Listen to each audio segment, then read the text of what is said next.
Menin bir dosum күнүнө 10, 20, кейде 30 bala işletет.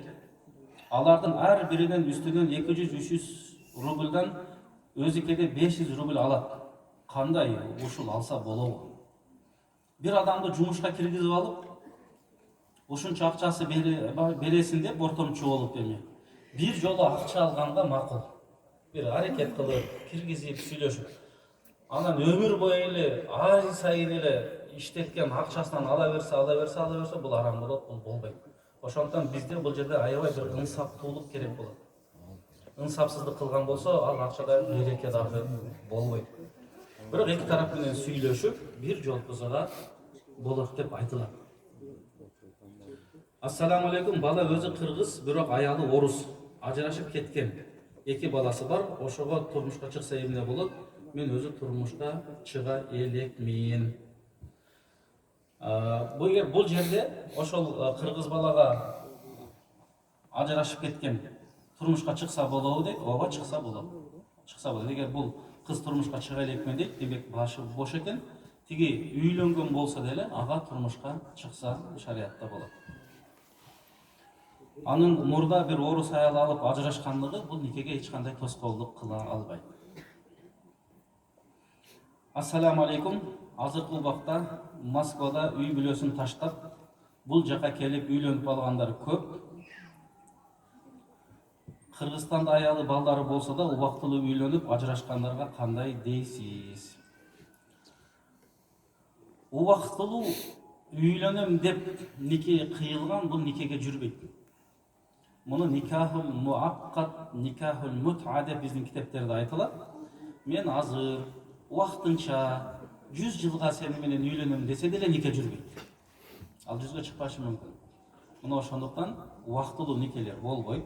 Ошондуктан бул жака келип иштеп жаткандар, ал жакта үй бүлөсү калгандар эң биринчи ошол үй бүлөнүн камын көрүш керек. Шариатта мына ушундай айтылат. Ал эми бул жерде үй бүлөсүндө карап, бул жерде дагы үйлөнгүсү келсе, шариаттын толук шарттары менен, ал кыздын ата-энесинин уруксаты менен, эки аялын адилеттүү кароо менен, шариаттын туура принциптери менен болсо, анда үйлөнө берсин. Анда үйлөнө берсин. Ошо бардыгы шариаттын чегинде болсун дейбиз. Шариаттын чегинде болсо, бул береке болот. Бардык жагында.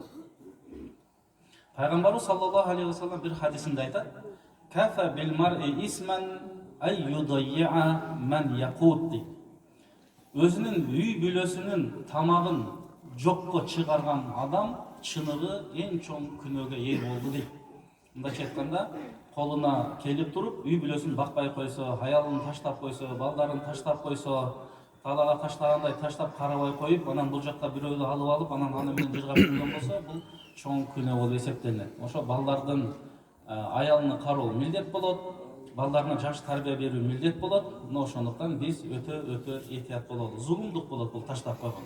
Бул зомбулук болот таштап койгон. Алла Таала хадисил кудусиде айтат: "Az-zulmu zulumatu yawmal qiyamah" дейт. Зулумдук бул кыяматтын эң бир караңгылыгы дейт. Мына ошол абалга түшүп калбаш керек.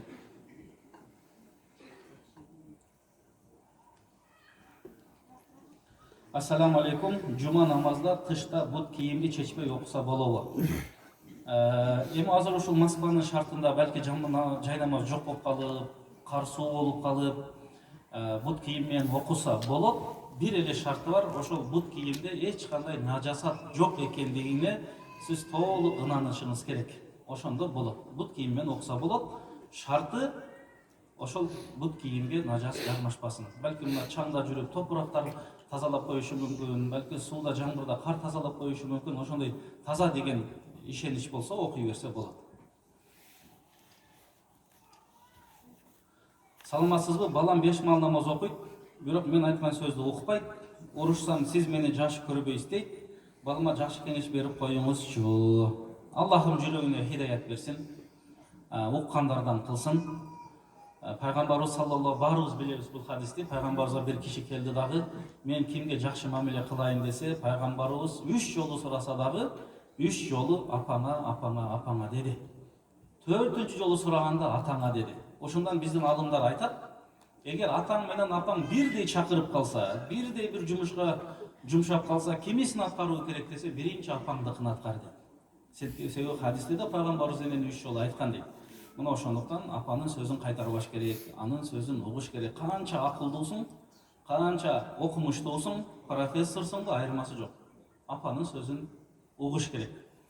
Алла Таала Куранда айтат: "Вала тaqul уффин вала танхархума." Сен ата энеңе уф деген да сөздү айтпа дейт. Мисалы уф деген сөз канчалык жеңил чыкты, канчалык оңой.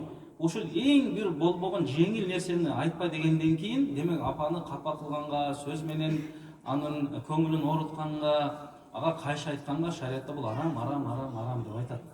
Ошондон угуп туруп, анын көңүлүн алып туруп, айтканын аткарып туруп, балки адашкан болсо деле угуп алып туруп, кийин бир жакшы нерселер менен түшүндүрүп айтыш керек. Биздин ата энебиз, биздин бейишибиздин эшиги болот, урматтуу мусулмандар туугандар. Пайгамбардын хадисинде келет: "Аусату абвабил жанна" дейт. Бейиштин эшиги, кааласаң ошол эшикти бекемдеп ал дейт. Кааласаң ошол эшигиңди сындырып ал дейт пайгамбарыбыз. Бекемдеп ал дегени кызматын кылып, батасын алып, көчөгө таштабай, карыктар үйүнө алып барып салбай. Азыр аябай кабыргабыз кайышат. Кыргызстанда ошондой бир карылар үйлөрү бар. Барсаң, кыргыздар көп. Сүйлөшүп келсең, бала чакасы бар экен. Демек, бул ошол энелер чыныгы жүрөгү менен капа болгон болсо, ал бала бейишке кирбей калат. Мына ошондуктан биздин бейишибиз ата энебиз. Кимдин ата энеси бар болсо, бул чоң бир Алла Тааладан берилген немат. Бейишке кирүүгө мүмкүнчүлүк бар. Мына ошондуктан биз ата энебизди урматтайлы, сыйлайлы. Мына бүгүнкү биздин дагы жыйын Мавлид кечесинде бул ата эненин үй бүлөдөгү орду, ата эне кандай болуш керек, балдарга кандай тарбия бериш керек, ата энени кандай карашыбыз керек, кандай кызмат кылышыбыз керек. Мына ошолор жөнүндө бүгүн мына биздин устаздарыбыз сөз баян кылмакчы. Мына ошондуктан биздин эң негизги бейишке эле киребиз десек, анда ата энебизге жакшы мамиле кылалы. Анан бир аз эле окуп алып, бир аз эле иштеп алып, бир аз эле тыйын табып алып, анан бул маселеде көп эле акылдуу болгондун кереги жок. Алардын кызматы, алардын батасы баарынан жогору турат. Эми бул жерде азыр дагы эске келип кеткен нерсе, менин балам 5 убакыт намаз окуйт дейт. Бул намаздын кандай пайдасын алды деген суроо турат да. Эми Алла Таала Куранда айтат: "Инна солата танха анил фахшаи вал мункар." Чындыгында намаз бардык жамандыктан, бардык бузукулуктан, бардык мункар иштерден адамды сактайт дейт. Эненин сөзүн укпаган бул арам болот. Эненин сөзүн укпаган бул күнөө болуп атса, эмне үчүн намаз бул адамды ушул жаман пейилден кайтарбай жатат? Демек ал намазын деле жакшы окуп болуш керек. Алла кабыл кылсын. Бирок намазды да толук шарттары менен окуп, бата дуалар кылган болсок, намаздын негизги максаты биздин жан дүйнөбүздү байытканга багытталган. Адеп акылакты оңдогонго багытталган. Ой пикирибизди түздөгөнгө багытталган. Болбосо Алла Таала биздин намазыбызга муктаж эмес, урматтуу мусулмандар. Орозобузга деле муктаж эмес. Биз орозо кармап өзүбүздү тарбиялайбыз, Алланын буйругун аткарабыз. Намаз окуп өзүбүздү тарбиялайбыз, Алланын буйругун аткарабыз. Ошондуктан бул намаз ал адамды оңдош керек.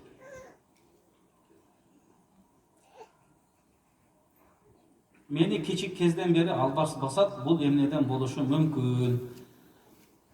Таза жүргөнгө аракет кылыш керек, зикир менен жүргөнгө аракет кылыш керек, дайыма намаз окуш керек, таарат менен жүрүш керек. Бизде баамдаттан кийинки күн чыкканга чейин, асырдан кийин күн батканга чейин атайын бир зикирлер бар, пайгамбарыбыздан сүннөт кылган, ошолор дайыма окуп жүрүш керек.